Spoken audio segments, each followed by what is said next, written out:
After Wasilla, it was definitely time to get funky with Barack Obama in Anchorage, Alaska. I have to say it felt good to finally come back to some fellow brothers and sisters that were equally frightened, scared, and horrified at the prospect of Sarah Palin and McCain in the White House. That week she was announced as the VP candidate. I knew I was moving to Wasilla at the time, and I felt like I might have been going into unfamiliar territory being an Obama supporter, not knowing. So a lot of us don't like to say we're from Wasilla because it's kind of an ugly place. And I would imagine that a lot of people that are concerned about her qualifications aren't going to say much in Wasilla. Because she's a homegrown gal that, they're going to support her for that reason. I think there's a lot of other folks that look at it and say, from a big picture perspective, her experience is just not there. She started out with being open and transparent, and now we've got Troopergate, and oh my God, they're just trying to sweep that under the rug. I think she kept a lot of who she is very guarded. And it wasn't until we started seeing clips on YouTube and getting more into this Troopergate scandal, we're really learning a lot more about both her management and leadership style, her politics. We were as blinded as the rest of America, and now we're starting to see what lies beneath the skin. America, pay attention. This is what you're going to get if you take on those idiots. Okay, so we're going for sensible, rational. Get this country back on track, for God's sakes. I like that she's a woman in politics. I think that's really cool, but overall I don't think she's cut out. I think there's a lot of corruption going on. I don't think she's being honest with us Alaskans, and that's what we really need right now. I don't think she's thought about issues outside of Alaska ever in her life. She gives a poor representation in the rest of America. She's the ambassador for Alaska for the rest of America right now.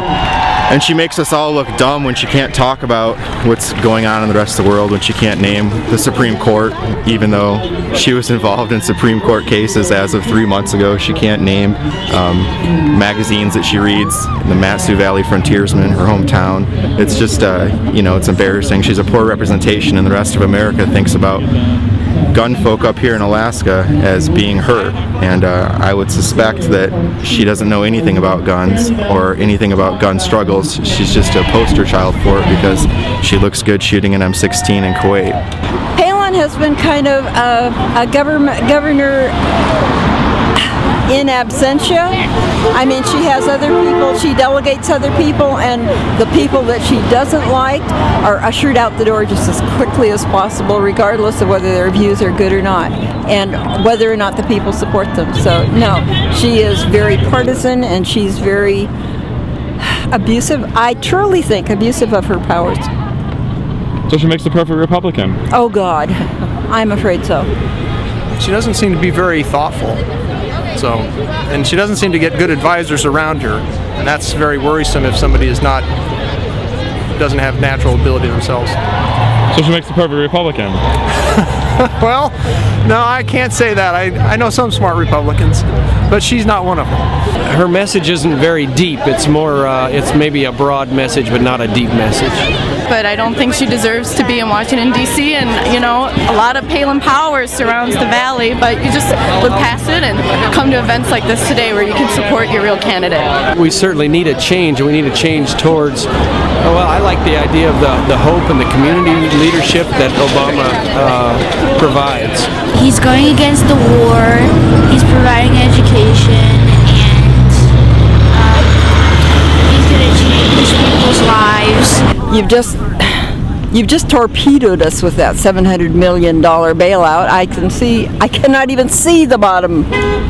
It's going to be awful, but we're going to have to pull together, and Obama can do it. This campaign is bringing hope and change. But there's war and recession and bad mortgage loans, and our legacy needs saving. So forget he's a jackass who's liberally prone. Oh, it's time for some campaigning. Forgot the rest. Skip to that part. Gather old party friends, time to say au revoir. We failed to extinguish Barack's rising star. We were so close, my darling, alas, no cigar. And